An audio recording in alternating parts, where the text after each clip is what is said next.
dan teman-teman sekalian, pada kesempatan kali ini izinkan kami dari kelompok besar 1 untuk mempresentasikan tugas diklat mengenai anak yang dilahirkan dari orang tua yang dasarnya terkena HIV.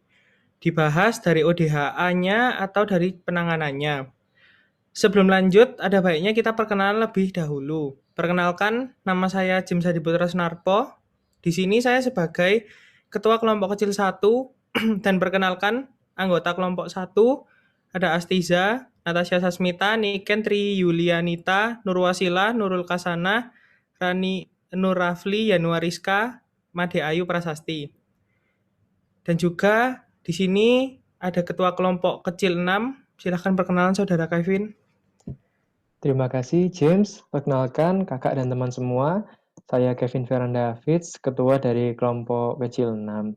Dari kelompok kami ada beberapa anggota. Yang pertama ada M. Rafli Nareska, Diva Intan Salsabila, Zahra Aswa Ananta, Putri Masri Kaningrum, Viedia Devara R, Karin Sekar Mukti, dan Muhammad Syafiqi.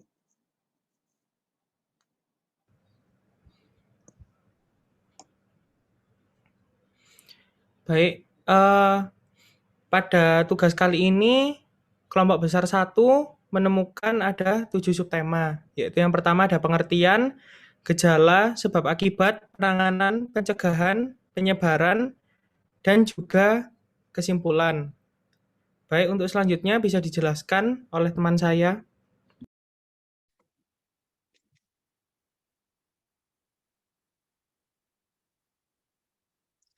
Yang pertama pengertian, HIV atau Human Immunodeficiency Virus dan AIDS atau Acquired Immune Deficiency Syndrome merupakan virus yang menyerang sistem kekebalan tubuh.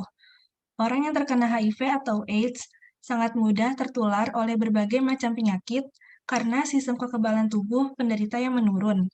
HIV atau AIDS bisa menular ke orang lain melalui hubungan seks yang tidak terlindungi dengan orang yang telah terinfeksi HIV, jarum suntik, tindik, tato yang tidak steril yang dipakai bergantian, mendapat transfusi darah dari orang yang darahnya mengandung virus HIV positif, dan ibu yang positif HIV kepada bayinya ketika dalam kandungan, saat melahirkan atau melalui ASI. HIV atau AIDS merupakan masalah kesehatan masyarakat yang memerlukan perhatian serius. AIDS dinyatakan sebagai penyakit mematikan karena memiliki case fatality rate 100% dalam 5 tahun. Artinya, dalam kurun waktu 5 tahun setelah penderita dinyatakan menderita AIDS, rata-rata akan meninggal dunia.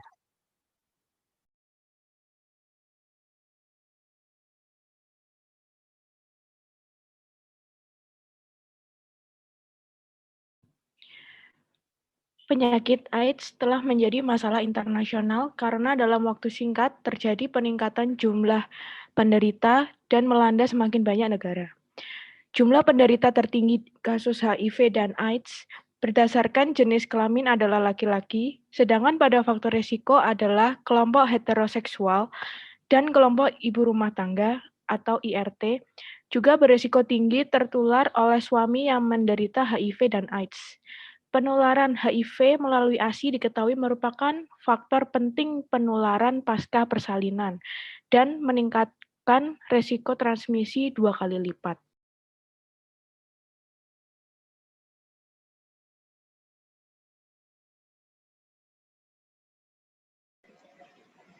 Yang kedua adalah gejala. Menurut Depkes RI 1997 dalam buku Nur Salam 2009 P47, gejala klinis dari AIDS dibagi menjadi 2, antara lain yang pertama yaitu gejala utama atau mayor, demam berkepanjangan lebih dari 3 bulan, diare kronis lebih dari 1 bulan berulang maupun terus-menerus, penurunan berat badan lebih dari 10% dalam 3 bulan, dan TBC.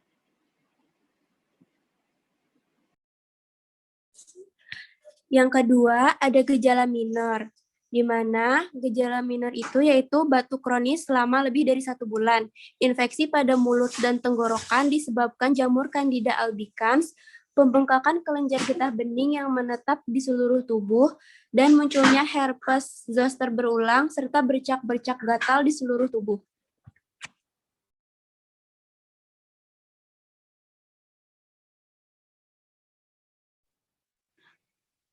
Selanjutnya, sebab transmisi HIV dari ibu dengan HIV positif ke bayi disebut transmisi vertikal.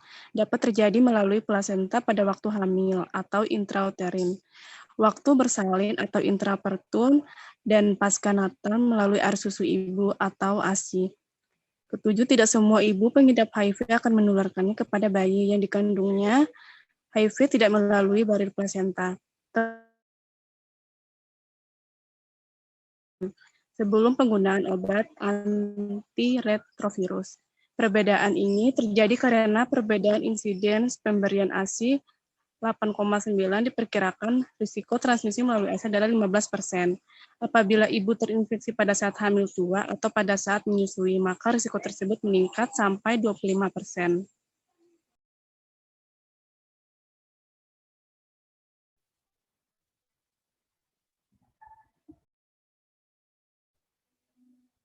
Untuk akibat, bayi tertular HIV dari ibu bisa saja tampak normal secara klinis selama periode neonatal. Penyakit penanda AIDS tersering yang ditemukan pada anak adalah pneumonia, yang bukan pneumocystis cranii. Gejala umum yang ditemukan pada bayi dengan infeksi HIV adalah gangguan tumbuh kembang, kandidiasis oral, diare kronis, atau hepatosplenomegali, atau pembesaran pada hepar dan lian.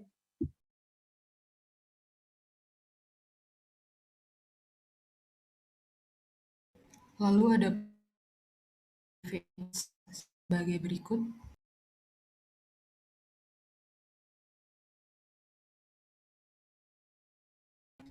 Yang pertama, pengobatan antiretroviral. Sampai sekarang belum ada obat antiretroviral yang dapat menyembuhkan infeksi HIV. Obat yang ada hanya dapat memperpanjang kehidupan. Obat antiretroviral yang dipakai pada bayi atau anak adalah zidofudin. Obat tersebut diberikan bila sudah terdapat gejala seperti infeksi oportunistik, sepsis, gagal tumbuh, ensefalopati progresif, atau terdapat penurunan status imunologis.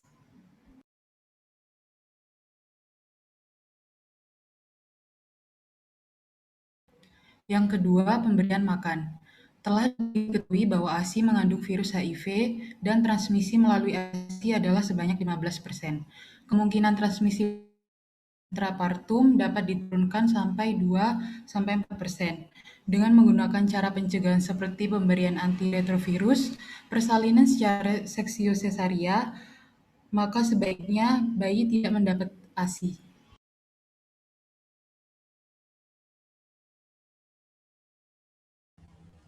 Yang ketiga, ada imunisasi. Beberapa peneliti menyatakan bahwa bayi yang tertular HIV melalui transmisi vertikal masih mempunyai kemampuan untuk memberi respon imun terhadap vaksinasi, yaitu sampai umur 1 hingga 2 tahun. Oleh karena itu, di negara-negara berkembang tetap dianjurkan untuk memberikan vaksinasi rutin pada bayi yang telah terinfeksi HIV melalui transmisi vertikal. Namun, dianjurkan untuk tidak memberikan imunisasi dengan vaksin hidup, misalnya BCG, polio, dan juga campak. Untuk imunisasi polio OPV atau oral polio vaksin dapat digantikan dengan IPV, yang bukan merupakan vaksin hidup. Imunisasi campak juga masih dianjurkan, oleh karena akibat yang ditimbulkan oleh infeksi alamiah pada pasien ini lebih besar daripada efek samping yang ditimbulkan oleh vaksin campak.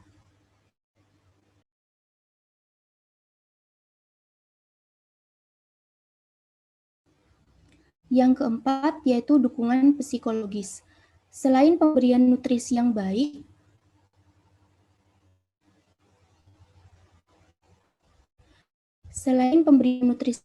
bayi juga memerlukan kasih sayang dan perawatan yang lebih, seperti usahakan bayi jangan sampai terluka.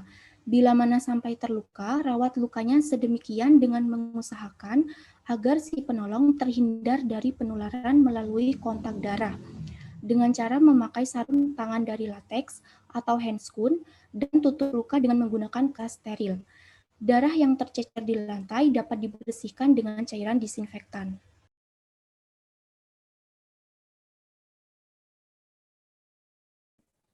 Yang selanjutnya yaitu pencegahan.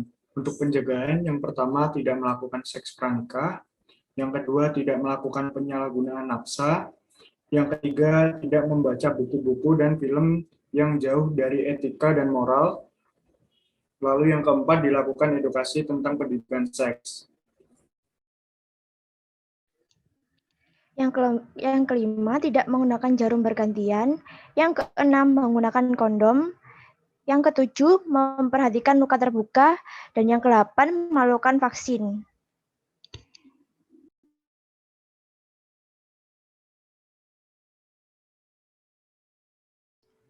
Kemudian selanjutnya ada cara penularan.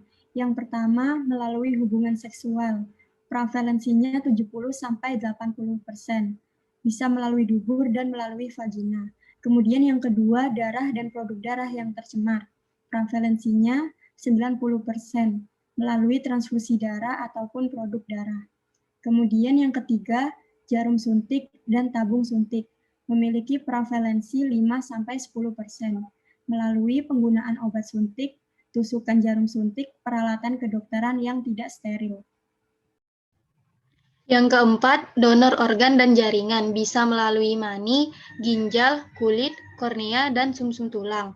Yang kelima, ibu ke anak, prevalensinya 20-50%. Bisa melalui dalam rahim atau kandungan saat persalinan melalui air susu.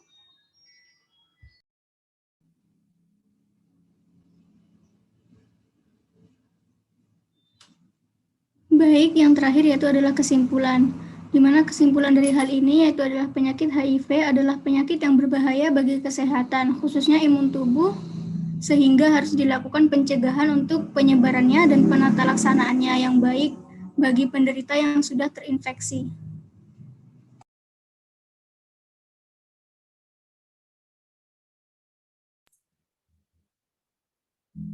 Untuk selanjutnya, pada daftar pustaka dikutip dari Jurnal Baca PDII pp.go.id indeks PHP baca artikel download 55-126. Jurnal Leni A. Manafe GD Kando J. Posangi tahun 2014. Hubungan antara pengetahuan, sikap, peran guru, media informasi atau internet, dan peran teman supaya dengan tindakan pencegahan HIV atau AIDS pada siswa di SMA Negeri 4 Manado. Selanjutnya, Huriati Fakultas Ilmu Kesehatan UIN, Alauddin Makassar, HIV atau AIDS pada anak. Selanjutnya diambil dari Jurnal Kesehatan Masyarakat 2015, itu pengetahuan, sikap, dan pencegahan HIV AIDS pada ibu rumah tangga.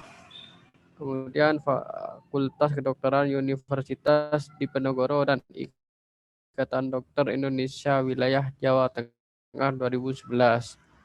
Persalinan pervaginam dan menyusui sebagai faktor risiko kejadian HIV pada bayi.